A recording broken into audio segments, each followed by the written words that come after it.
Welcome back, Daisy Cakes.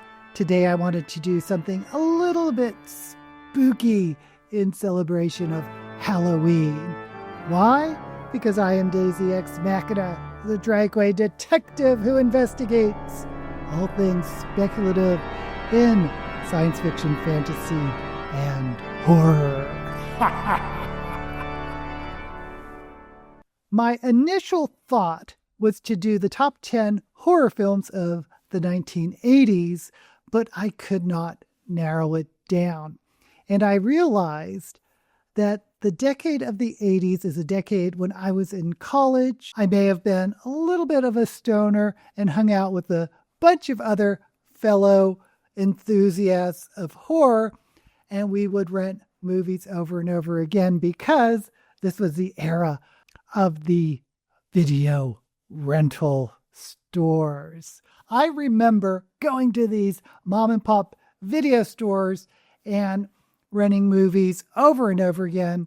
These movies were oftentimes horror, oftentimes really schlocky, and oftentimes my favorites. So what I thought to do was go through the 1980s year by year and pick out the top 3 horror movies of that year and maybe mention a few honorable mentions. And then from there, narrow it down to the top horror movie of that decade. So let's go ahead and get started. Hopefully this will work. We shall see. Starting with 1980, the honorable mentions are Friday the 13th, which is one of the iconic slasher movies. Now, there are exceptions to the rule, but usually I do not like slasher movies. I like supernatural horror movies, but once in a while, slashers will get your attention. Friday the 13th definitely was not the type of movie that I liked, but it's big enough that I should mention it. Also, I wanted to mention Watcher in the Woods, this wild Bette Davis movie. She had a small part in it, and the movie itself was kind of wild, almost science fiction-y. But my top 3, starting with number 3 for 1980, is John Carpenter's The Fog, with an all-star cast. Adrienne Barbeau, who played Carol from the sitcom Maude, which was starring B. Arthur, had Jamie Lee Curtis and her mother, Janet Leigh, who was in Psycho, John Houseman from The Paper Chase, Hal Holbrook. The movie was about this seaside village where this fog moves in that may have these zombie ghost-type creatures. Number 2 is Altered States with William Hurt. A really good movie with psychedelics and sensory deprivation and the de-evolution of man. Number 1, of course, has to go to The Shining. Stanley Kubrick's The Shining with Jack Nicholson, Shelley Duvall. I think we all know it about the Overlook Hotel and the haunting that takes place there with the little boy with psychic powers. Now, Stephen King famously didn't like this movie, but I think everyone else did, including myself. 1981 was a year of the werewolf. There were so many werewolf movies of note. I want to do some honorable mentions. The Howling, which had Dee Wallace, who was everyone's mother. She was in Cujo, E.T., and here she's looking for a serial killer who may be a werewolf. Also, The Wolfen was a really good werewolf movie with Robert Finney, the famous English actor who's in Scrooge the Musical and Tom Jones and other things. Very good horror movies. But for number 3, I want to start a little bit differently with Ghost Story. Now, this got a lot of buzz because of the cast. It had Fred Astaire. I think this was his last role. John Houseman, Douglas Fairbanks Jr., Patricia O'Neill. And it introduces Alice Creech, who you would later come to know as the Borg Queen. I definitely remember this movie because it had a full frontal nude of a man, which was unheard of back then. Number 2 has to go to The Evil Dead by Sam Raimi. And this made Bruce Campbell a star, a horror star of schlock movies, but nonetheless a star. Now, The Evil Dead was made for $375,000, which is a pretty small budget. Even in 1981, it made $20 million. So it was a breakout success. The gore was just over the top. It was campy. It was fun. It was definitely one of the movies. We read it over and over. Number one, again, this is the Year of the Werewolf. So it has to go to American Werewolf in London. Another movie that was just as funny as it was scary. It had a little bit of tongue-in-cheek humor, and it was a really good movie. For 1982, we have to give an honorable mention to Creepshow, which is a Roger Corman anthology movie based on Stephen King stories with some big names like, again, Adrienne Barbeau and Hal Holbrook. But for number 3, I want to go with Cat People, with Malcolm McDowell and Natasha Kinski and John Hurt. It was a remake of a 1942 movie. If you don't know who Malcolm McDowell is, he was the main character in Clockwork Orange by Stanley Kubrick. This was a decent movie. It definitely had that noir feel to it. Number 2 has to go to Poltergeist by Steven Spielberg. This was a huge movie, and yes, I saw this over and over again. This movie came to define horror movies and what it could do, the suspense. The special effects were top drawer for the period. Of course, it was Steven Spielberg. And it's not number 1 because number 1 has to go to John Carpenter's The Thing, which starred Kurt Russell. This movie was a remake of the 1951 movie The Thing from Another World, which was based on a 1938 novella by John Campbell called Who Goes There? This movie took it to the next level. As good as Poltergeist is, it wasn't as gross, as scary, as, cringing in your seat scary as The Thing. 1983, we have to give a lot of honorable mentions because there were several Stephen King movies that were very decent. Christine and Cujo. We also have to give an honorable mention to Psycho 2, which brought back Anthony Perkins, and one of my favorite schlocky movies, Sleepaway Camp. Again, a runaway hit. It was made for $350,000 and it made $11 million. But number 3 has to go to Something Wicked This Way Comes, based on the Ray Bradbury novel. Had Jason Robards in the lead role. It was made by Disney. And I put it here at number 3 because I love this story so much. And I think they did a pretty decent job of it. I know other people may have picked one of the King movies as number 3. But for me, it was Something Wicked This Way Comes. Number 2 has to go to David Cronenberg's Videodrome with James Woods and Debbie Harry, who was Blondie. This movie was so disturbing. This was during the height of the punk movement, and there was something sort of raw and visceral and punk about Videodrome. If you haven't seen it, you've got to. But number 1, at least for me, was The Hunger. And speaking of punk, this had a soundtrack by Bauhaus. It starred Catherine Deneuve, Susan Sarandon, and yes, David Bowie. This vampire movie was all about the atmosphere, sort of this dense, throbbing atmosphere that showcased some of the most beautiful people of that generation. 1984, we have a lot of honorable mentions. There are a lot of really fun movies of this year, including Chud, Contamination Hazard Urban Disposal, with John Hurt, basically a zombie movie.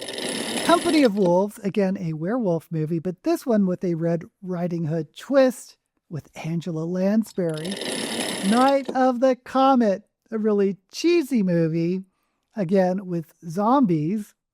And one of my favorite Stephen King stories, Firestarter, with Drew Barrymore, Martin Sheen, and George C. Scott. But number 3 is going to a very, very schlocky movie called Toxic Avenger, which we rented over and over again in college. It's by Trauma Entertainment. It's this weird mix of superhero, comedy, camp, horror, really stupid movie, but so addictive, at least to my brain back then. Number 2 has to go to Gremlins. This put Zach Galligan and Phoebe Cates on the map. How could you not fall in love with Mowgli? This is a funny, cute horror Christmas movie that is strangely fun for the whole family. Number 1 has to go to Nightmare on Elm Street by Wes Craven. I remember seeing this in the theater with my roommate and his girlfriend. It was everything you wanted a horror movie to be, especially with this creature, Freddy Krueger, played by Robert Englund, that traveled through your dreams. It was innovative, new, really terrifying. And also, by the way, this was Johnny Depp's screen debut. Now we move on to 1985. If 1981 was the year of the werewolf, 1985 was the year of the zombie. A couple of honorable mentions. Vampire Hunter D, a Japanese anime, which was one of the first we started seeing regularly in the video stores. We also have Fright Night, a wonderful vampire movie with Chris Sarandon and Roddy McDowall. One of my favorite sort of sci-fi horror, Life Force from the UK with a very young Patrick Stewart, sort of space zombies. And this was also the year, another honorable mention, Day of the Dead. George Romero adding another volume in his Living Dead saga. Also, Return of the Living Dead. I remember seeing this one too, I think in the Student Union Theater at the University of Maryland. Funny zombie movie. And that, of course, started a whole franchise of funny zombie movies. But number 3, it's probably going to surprise you, but it's Eternal Evil, the Karen Black movie. It also went by the title The Blue Man. It's very much drenched in the occult. And it won or was nominated for several awards. I remember seeing it in the video stores a lot, and I kept renting it because I just loved the story. Number 2 goes to The Stuff, because you can never get enough of The Stuff, starring Michael Moriarty, also having Garrett Morris in it. And this was a campy horror movie, but it had some sort of interesting things of commercialism, the diet culture, corporate greed. If you haven't seen it, you've got to check out The Stuff. Number 1 has to go to Reanimator. This is another one of those movies I rented over and over and over again. It introduced Jeff Combs as Herbert West. Now, Jeffrey Combs and Bruce Campbell were probably the horror icons of the 80s that were the same as Peter Cushing and Christopher Lee were in the 60s and 70s. Reanimator is based on a Lovecraft story, Herbert West Reanimator. It is basically Frankenstein, but with zombies, lots and lots and lots of zombies. If you haven't checked it out, you are missing a classic. 1986 has a lot of honorable mentions because there are a lot of movies I want to mention, including Paravision, sort of the campy sci-fi horror, Troll. Now, I may be the only one in the world that liked Troll with Sonny Bono and June Lockhart as sort of this guardian druidess. I admit it wasn't a great movie, but something about it spoke to me. Also, Gothic is psychological horror about Lord Byron, Percy Shelley, and Mary Shelley. Very disturbing. One of my favorites that almost made it to the top 3 was Nomads, Pierce Bronson's first main role. Also, almost making it to the top 3 was Vamp with Grace Jones. Very campy. I didn't realize how problematic it was until I watched it with my niece. And there is a stereotypical Asian that may be a little bit over the top. Number 3, though, is going to be the only musical on this list, Little Shop of Horrors, based on the 1960 Roger Corman movie that starred Jack Nicholson. This time, Frank Oz of the Muppets takes charge with Rick Moranis from SCTV, John Candy, Steve Martin, Jim Belushi, Christopher Guest. Such an amazing cast. I love this movie. One of my favorite musicals. Number 2, though, goes to From Beyond. I assume it was made by the same people that did Reanimator, had Jeffrey Combs in it, another Lovecraft retelling. Number 1, I think you may know it, The Fly. David Cronenberg's The Fly with Jeff Goldblum and Gina Davis. Another terrifying movie, another remake with the old Vincent Price movie.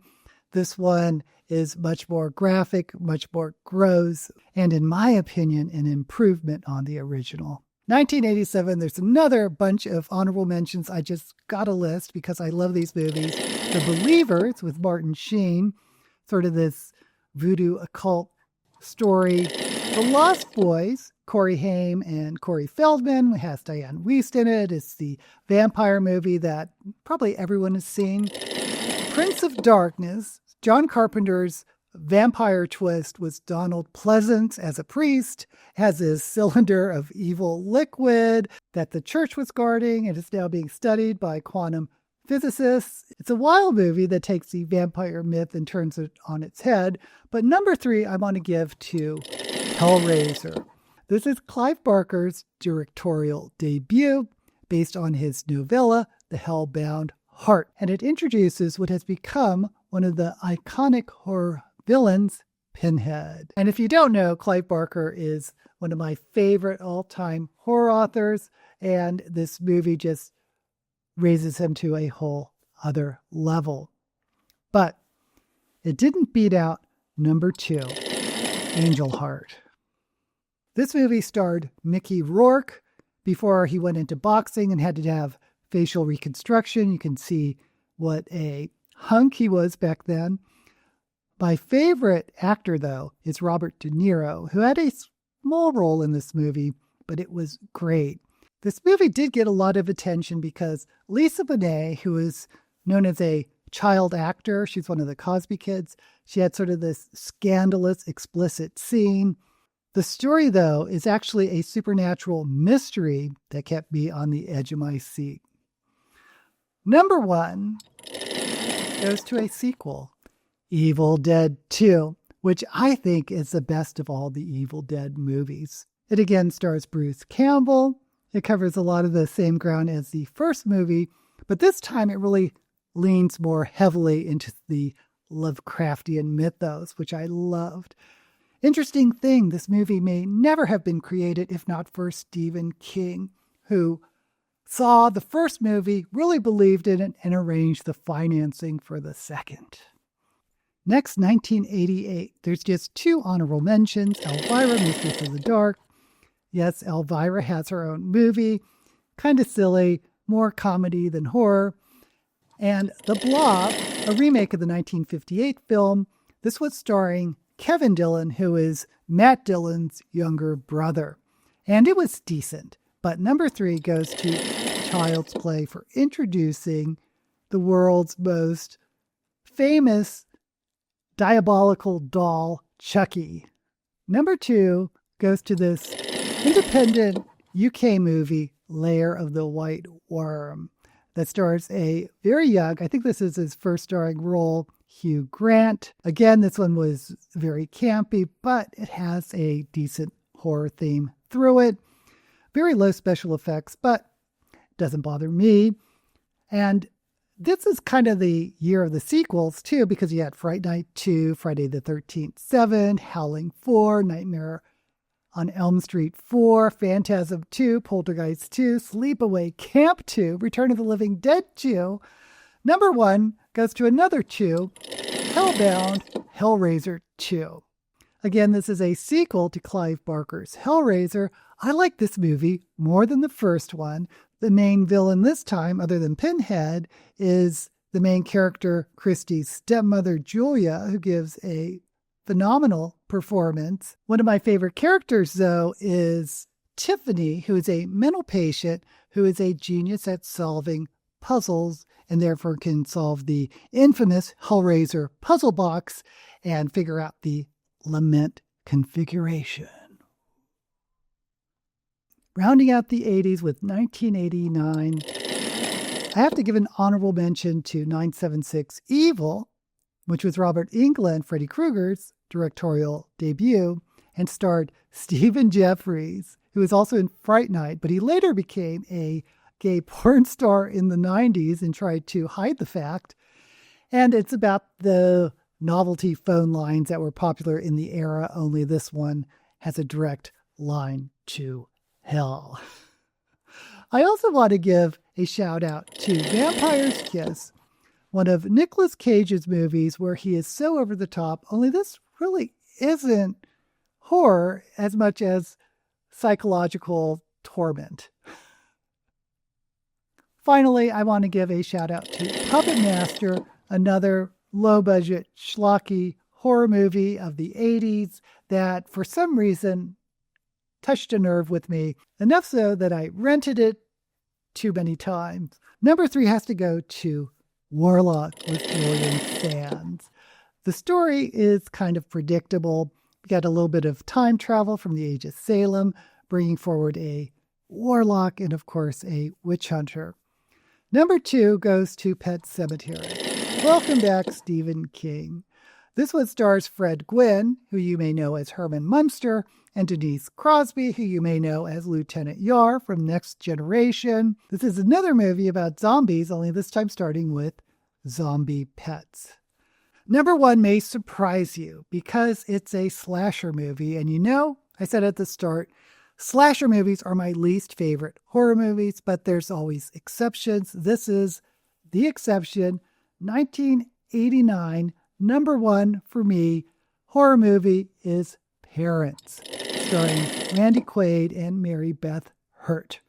This movie disturbed me. There's a little bit of tongue-in-cheek camp, but the movie is told from the point of view of this young boy whose perfect sort of 1950s parents takes him down a very dark and disturbing rabbit hole. Now I want to pick my top horror movies from the 1980s. So let's go through year by year and see what I chose for number 1. 1980, The Shining. 1981, American Werewolf in London. 1982, The Thing. 1983, The Hunger. 1984, Nightmare on Elm Street. 1985, Reanimator. 1986, The Fly. 1987, Evil Dead 2. 1988, Hellbound, Hellraiser 2. And 1989, Parents. Okay, this is hard, but I think I have to go with the movie that I rented over and over and over again and can keep rewatching. That is 1985's Reanimator. Is that controversial? I don't know. Let me know what you think down in the comments. And while you're there, don't forget to like this video and subscribe to my channel.